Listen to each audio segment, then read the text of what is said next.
We will then show a brief movie, and then we will hear from a number of distinguished speakers as testimonials for her work.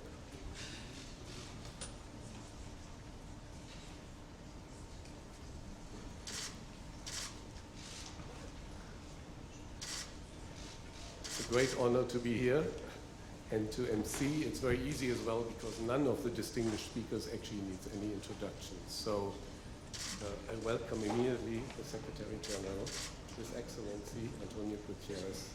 Thank you very much to give us your opening remarks. Thank you very much, and I'm going to apologize because I will speak, listen a little bit of time and immediately have to go because today I have about 40 bilaterals and this is my 6th intervention. So it's a little bit complicated and I will be extremely unpolite, but I have no alternative. Your Majesties, Excellencies, ladies and gentlemen, thank you for being here today to focus on the role of financial inclusion in sustainable development. But I want to particularly thank Her Majesty Queen Maxima, my special advocate, for raising the profile of this issue around the world in a way that has been absolutely remarkable.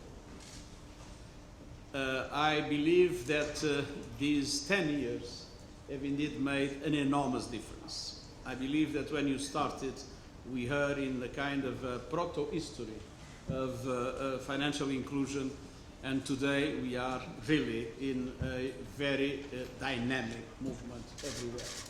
So, on behalf of the United Nations as a whole, I wanted to thank you very much and to say how proud I am that you have accepted to go on remaining as my special advocate.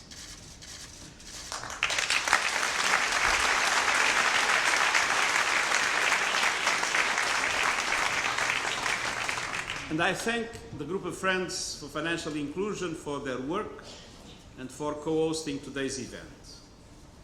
Achieving the 2030 Agenda for Sustainable Development depends on adequate financing, based on the global partnership agreed in the Addis Ababa Action Agenda. This relies in turn on taking full advantage of the fintech revolution. New financial technologies, institutions and markets have great potential to extend financial inclusion and to facilitate investment. Since 2011, the proportion of people with access to formal financial services has risen from 50% to nearly 70%. Some 1.2 billion additional people now have access to savings accounts, credit, payment plans, and insurance products. These services can help people and communities to build resilience and to make the most of opportunities. New financial technologies have also reduced operational costs, enabling governments to reach people with financial services more easily. They can facilitate investment and help small businesses to access credit. And they can help to fight the tax evasion, money laundering, and illicit financial flows that can drain resources from the developing world. However, despite this enormous progress, some 1.7 billion adults still do not have an account with a financial institution or a mobile money provider. And more than half are women. Gender equality is a proven driver for ending poverty and building sustainable communities and economies. And so it's particularly negative that more than half of those that are deprived of these instruments are women. The strategy for financing the 2030 Agenda that was launched last year sets out ways in which the United Nations can support a fundamental shift to align global economic policies and financial systems with the 2030 Agenda. Seizing the potential of financial innovations, new technologies, and digitalization to provide equitable access to finance is one of its 3 key objectives.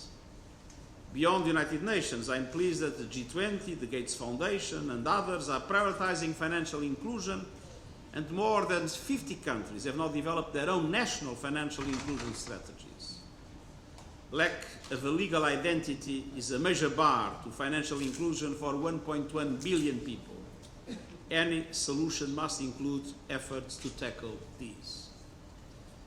Excellencies, Majesties, ladies and gentlemen, New technologies can create new risks, disrupt labor markets, and contribute to growing inequality. Financial systems and regulatory frameworks must manage these risks without creating new obstacles to achieving the 2030 Agenda. The Task Force on Digital Financing of the Sustainable Development Goals is addressing these challenges. Its forthcoming report finds that digitalization is already helping to mobilize funds more quickly and direct them towards sustainable development. And I hope these initiatives will continue to complement and support each other to harness the fintech revolution for sustainable development and promote lives of peace, dignity, and prosperity for all. And Your Majesty, I know that with your leadership, with your enthusiasm, and with your mobilization capacity, this is going to move even more quickly in the next 10 years.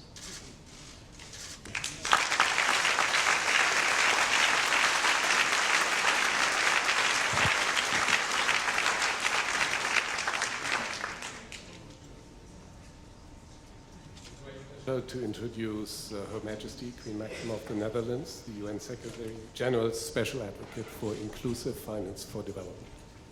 Thank you very much. First of all, I'd like to welcome you in these very busy times, and you, Secretary General, with all your bilaterals and all your interventions to make time for this very important issue, to celebrate the success of the last 10 years, but also to discuss the challenges that are lying ahead. In the last 10 years, I have seen the power of financial inclusion. In Nigeria, Nwakafor Agnes told me 3 years ago that after enrolling in a new digital health insurance scheme, not only she was able to get health for her whole family, but she could now save on a mobile health wallet. In Indonesia, I met Mas Ken, who ran a food stall, and after starting to work with Gojek online ordering app, not only he had access to more clients, but it allowed him instant payments through his phone, which reduced costs, increased efficiency, and gave him access to credit to grow. And in Bangladesh, I met Isu Hassan, who had a dream to commercialize her grandmother's hair oil recipe. With the help of ShopUp, not only she got a loan quickly, but she also got back office and online administration help and access to markets. Today, Isu has a booming business, employs a lot of people, and bought a house for her parents. And there are millions of success stories like these. We have made great progress, from less than 50% to 70% of the world's adult population being financially included during at least the last 8 years. But why is financial inclusion so important? Financial inclusion is not an end in itself, but it is a means to increase family income, improve nutrition, increase access to health, improve education, empower especially women, allows affordable clean energy, as well as water sanitation, and it creates jobs. Basically, it is about including people in the economy, and it is giving them a tool to have a better future. Now, all these successes needed a lot of collaboration these last years. First of all, from governments and their leaders, they are essential to change policies and regulations and investments to allow this. Second, our group of friends, which you just mentioned, and my reference group of advisors who have pushed, supported, made research, and followed up in all the country visits that we've actually done and have been so action-oriented. I would like to say thanks to the World Bank here and to the Gates Foundation, Melinda, you're here today. Also, the private sector leaders who have realized that this is not only the right thing to do, but the smart thing to do. They are the ones that are going to be providing scale. So happy that Dan and Ajay are here with us today. And then we have the global standard setting bodies who realized that financial stability and integrity alone makes no sense if it is only enjoyed by 20% of the population. And all of you here, it has been an honor to collaborate with so many of you present here.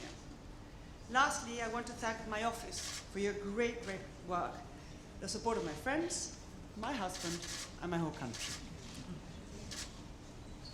Having said all of this, and thanked you all, the reality is the work is not yet finished. we still have, like you just said, 1.7 billion people to go. And technology presents today our best chance to reach these people by scaling quickly, reach them affordably, and reach them with better products. Better products that both in developing and developed nations can help us decrease inequality, increase growth, improve financial health for segments of the population, help us tackle issues such as climate change and adaptation, and increase transparency across the board. The challenges are that these new technologies present new risks like cyber attacks, data privacy, dominating super platforms hindering competition, and exclusion that could be created by algorithms.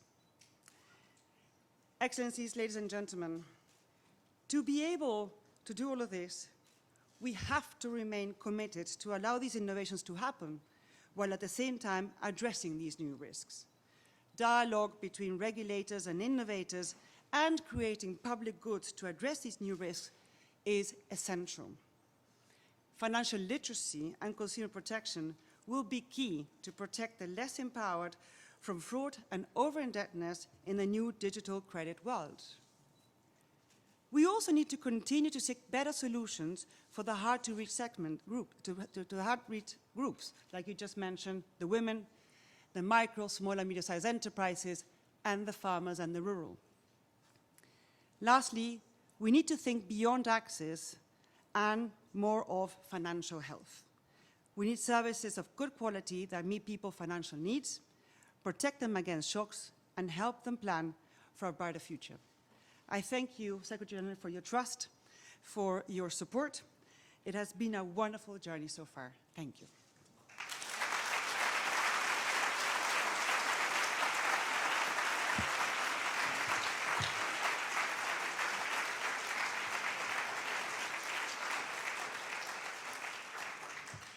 Thank you again, Your Excellency.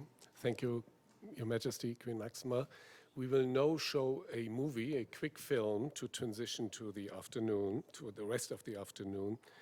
It was created by Blue Blood, a Dutch TV program. They have followed Her Majesty on country visits. It's our attempt to bring the importance for the end beneficiaries of our work as close into this room as possible. So if we could show the movie, please. And we know that you have to leave in the meantime.